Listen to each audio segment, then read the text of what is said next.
ശ്രീമതി പാർവതി തിരുവോത്ത് 2006 തന്റെ കരിയർ അഭിനയിച്ച നാൾ മുതൽ 2018 WCC നിലവിൽ വരുന്നതുവരെ 11 സിനിമകളിലും ടി സംഘടന നിലവിൽ വന്ന ശേഷം 11 ചിത്രങ്ങളിലും അഭിനയിച്ചു എന്നുള്ളതാണ്. തന്നെയല്ല, ഞങ്ങൾ നടത്തിയ അന്വേഷണത്തിൽ ഞങ്ങൾക്ക് മനസ്സിലായത് ഞങ്ങളുടെ കൂടെയുള്ള സഹപ്രവർത്തകർ അനവധി പേർ ഇവരെ വെച്ച് സിനിമ ചെയ്യാൻ അപ്രോച്ച് ചെയ്തിട്ടുണ്ട്. പലപ്പോഴും കിട്ടാറില്ല. ഇനി കിട്ടിയാൽ തന്നെ അവർക്ക് തിരക്കഥ അവർക്ക് ചെയ്യണം എന്നൊരു താല്പര്യം അവർക്ക് തോന്നണം. റെമ്യൂണറേഷൻ, മറ്റ് പല കാര്യങ്ങളിൽ ഒരുപാട് പ്രോജക്റ്റുകൾ നടക്കാതെ പോയിട്ടുണ്ട്. അതിന്റെ എല്ലാ വിവരങ്ങൾ ഞങ്ങൾ ശേഖരിച്ചിട്ടുണ്ട്. ഇതിന്റെ കൂടുതൽ കാര്യങ്ങൾ ഞാൻ ഇപ്പോൾ ഈ പത്രസമ്മേളനത്തിൽ പറയണം എന്ന് ഞാൻ ഉദ്ദേശിക്കുന്നില്ല. പക്ഷേ ഇതിനകത്ത് വളരെ കൃത്യമായിട്ട് ലിസ്റ്റ് ചെയ്തു.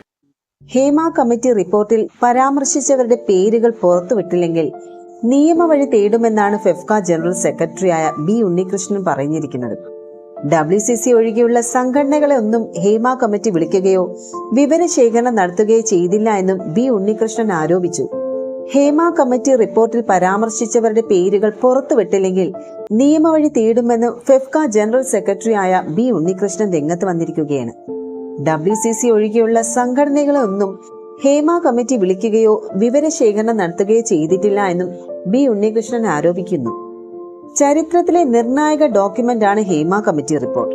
ഫെഫ്ക ഈ റിപ്പോർട്ട് വിശദമായി തന്നെ ചർച്ച ചെയ്തുവെന്നും അദ്ദേഹം പറഞ്ഞു. എന്തടിസ്ഥാനത്തിലാണ് ഹേമ കമ്മിറ്റി ആളുകളെ കണ്ടത്? നിർമ്മാതാക്കളുടെ സംഘടന, അമ്മ, ഫെഫ്ക അംഗങ്ങൾ എന്നിവരെല്ലാം എങ്ങനെയാണ് ഒഴിവാക്കപ്പെട്ടതെന്നും ഉണ്ണികൃഷ്ണൻ ചോദിക്കുകയാണ്. WCC അംഗങ്ങൾക്ക് ഹേമ കമ്മിറ്റി ചോദ്യപട്ടിക അയച്ചു നൽകി. എന്നാൽ അമ്മയിലെ സ്ത്രീകൾക്ക് മാത്രം ചോദ്യപട്ടിക കമ്മിറ്റി അയച്ചില്ല. ഫെഫ്കയിലെ വിവിധ സംഘടനകളിലെ ജനറൽ സെക്രട്ടറിമാരെ ഇതിനായി വിളിക്കുക പോലും ചെയ്തിട്ടില്ല. ട്രേഡ് യൂണിയൻ ജനറൽ സെക്രട്ടറിമാർ ഫെഫ്കയ്ക്കുണ്ട്. ഇവരെ പോലും കമ്മിറ്റി കണ്ടിട്ടില്ല എന്ന് ഉണ്ണികൃഷ്ണൻ പറയുകയാണ്.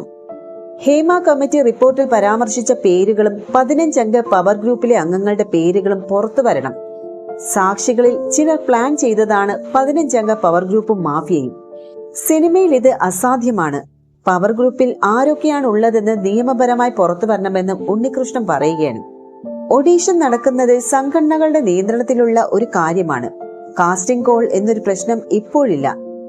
ലൈംഗിക അതിക്രമം സംബന്ധിച്ച് 2 പരാതികൾ ലഭിച്ചിരുന്നു. അത് പരിഹരിച്ചതാണെന്ന് ഫെഫ്ക ജനറൽ സെക്രട്ടറി പറയുകയാണ്. ബൈലോയിൽ ഭേദഗതി വരുത്തി മേക്കപ്പ് ആർട്ടിസ്റ്റുകളുടെ പ്രായപരിധി 35 വയസ്സെന്നത് മാറ്റിയിട്ടുണ്ട്. വനിതാ പ്രാതിനിധ്യം 20% ഉയർത്തണമെന്നാണ് ഫെഫ്ക തീരുമാനമെന്നും ഉണ്ണികൃഷ്ണൻ വ്യക്തമാക്കി.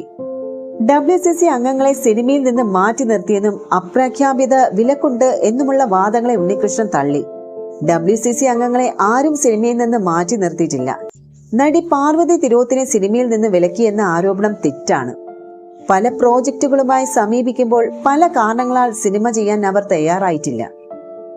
തിരക്കഥയടക്കം ഇഷ്ടമാകാത്തത് കൊണ്ടായിരിക്കാം അവർ ചെയ്യാതെ പോയതെന്നും ഉണ്ണികൃഷ്ണൻ പറഞ്ഞു. ആണധികാരത്തെക്കുറിച്ചുള്ള ആശങ്ക ഹേമ കമ്മിറ്റി റിപ്പോർട്ടിനുമുണ്ട്. എല്ലാ ആണുങ്ങളും മോശമല്ല എന്ന് ചേർത്തിട്ടുണ്ട്. റിപ്പോർട്ടിൽ ഒരു സംവിധായകനും ഛായാഗ്രാഹകനും നന്നായി പെരുമാറി എന്ന് പരാമർശിച്ചതിന്റെ ആ ഒരു സാങ്കത്യം മനസ്സിലാകുന്നില്ല എന്നും ഉണ്ണികൃഷ്ണൻ കൂട്ടിച്ചേർത്തു.